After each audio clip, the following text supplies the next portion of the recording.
How have we forgotten? With everything going on, how have we forgotten? We have protests going on. We have police brutality that's been going on, authoritarian activities that have been going on. How is it that we've forgotten? We've forgotten how we got here. We've forgotten our way. We've forgotten our history.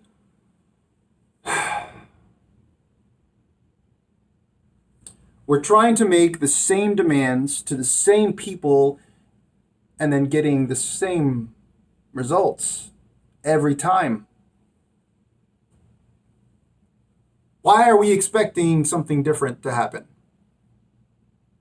I'm trying to understand that. I disconnected from the news media a long time ago, disconnected my cable. I tried to stay away from it as much as possible, just touching in every so often if I wanted to kind of get a pulse on what was going on. And I did that because I was so disheartened by the things that I would hear about. And I just didn't want to be engaged in that. It's hyperbole and negativity was not something that I really was liking. I didn't like the way it made me feel inside. But there's no escape from what's been happening.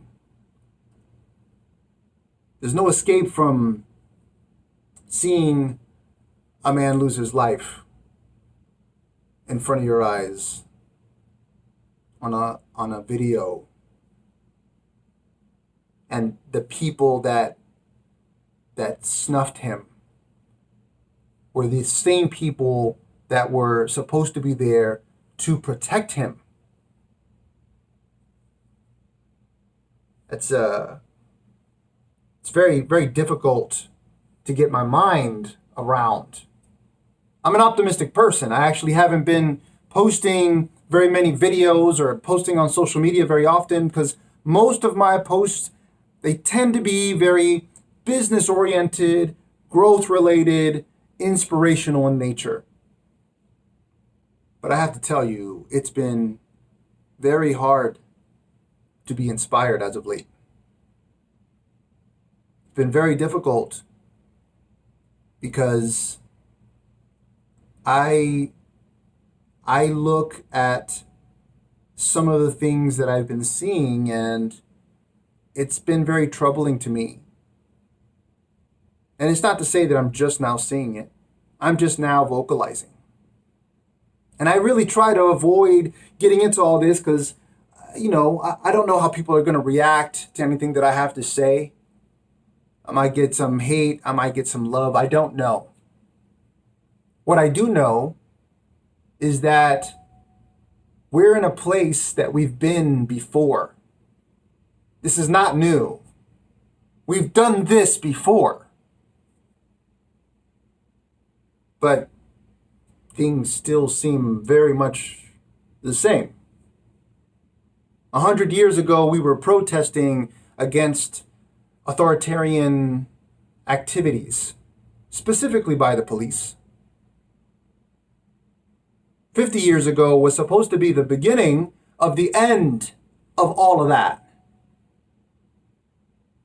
Because a lot of that was very focused on Black and brown people, interestingly enough. But here we are today, and we are still seeing Black and brown people impacted at a higher rate than others in our community. Why is that? I can tell you why I think it is. It's because we've forgotten. You see, we as a people, as Americans, we have a sort of social dementia.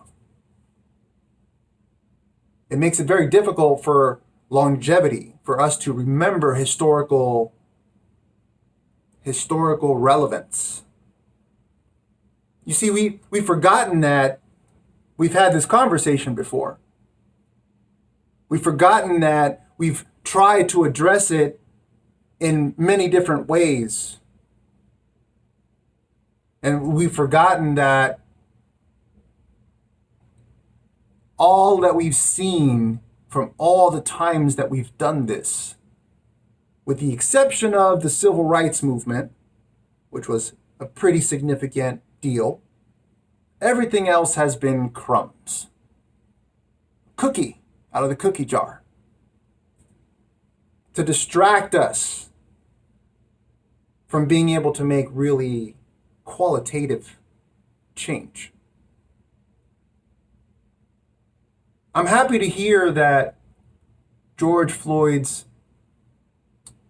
aggressors have been indicted, and with a charge that appears to be in line with their actions. But that's a small thing in the big picture of things related to this. You see, the problem is that there should never have been a George Floyd situation. There should already have been protocols in place to avoid that kind of escalation. But that's not the case. And here we are having this conversation again. It seems unreasonable, quite honestly. So I understand the protests. I even understand the rationale behind the riots, though I don't agree. People are frustrated. We are frustrated. These are Americans that are dying by the hands of the people that are sworn to protect us. And that's a problem.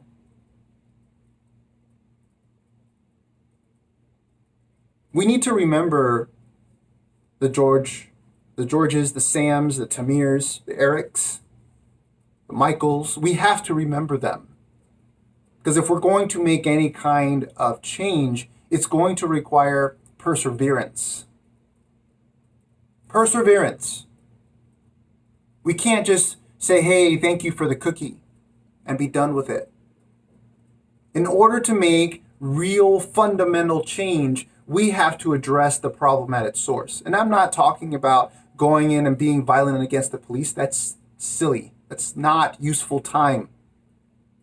Not a good use of resources. I am, however, saying that it's important to hold all people of authority to account. Go to the police departments, your police chief, county sheriff, whatever. Talk to them.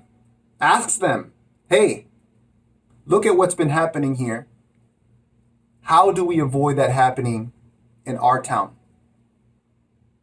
What is it that you are going to be doing to ensure that the people here feel safe, feel like you're here to protect us?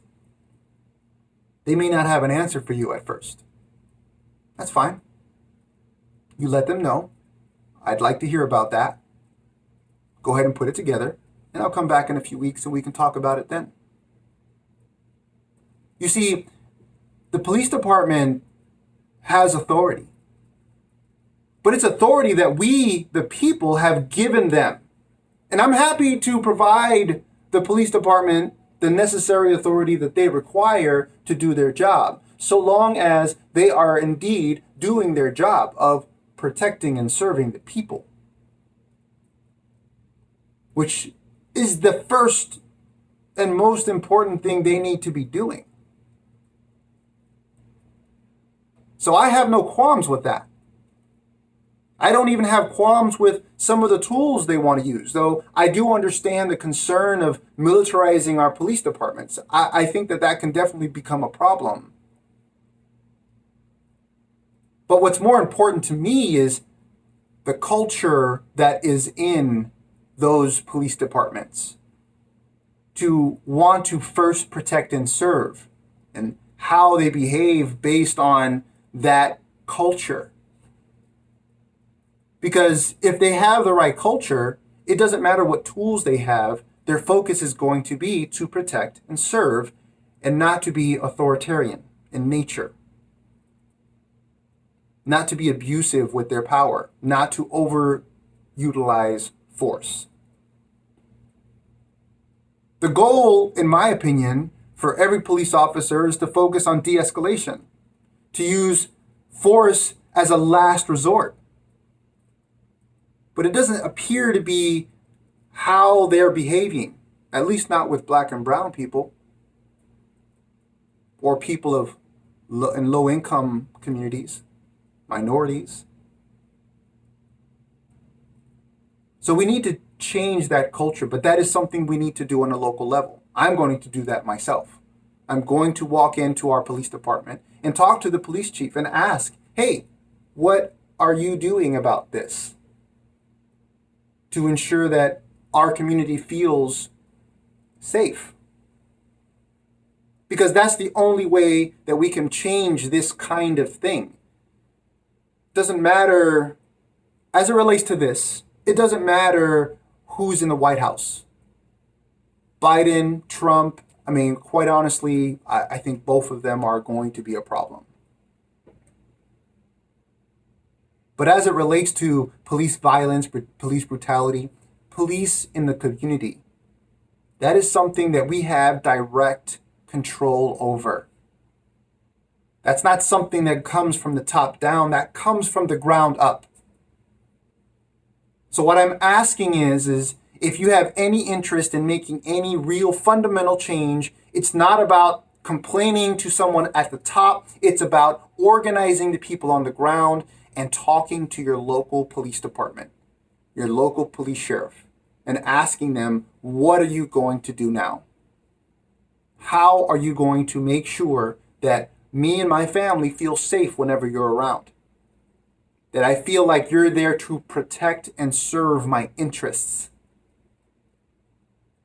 And then hold them accountable to what they say. Those are my thoughts. That's how I think we can make adjustments and make real change as it relates to our police brutality problem.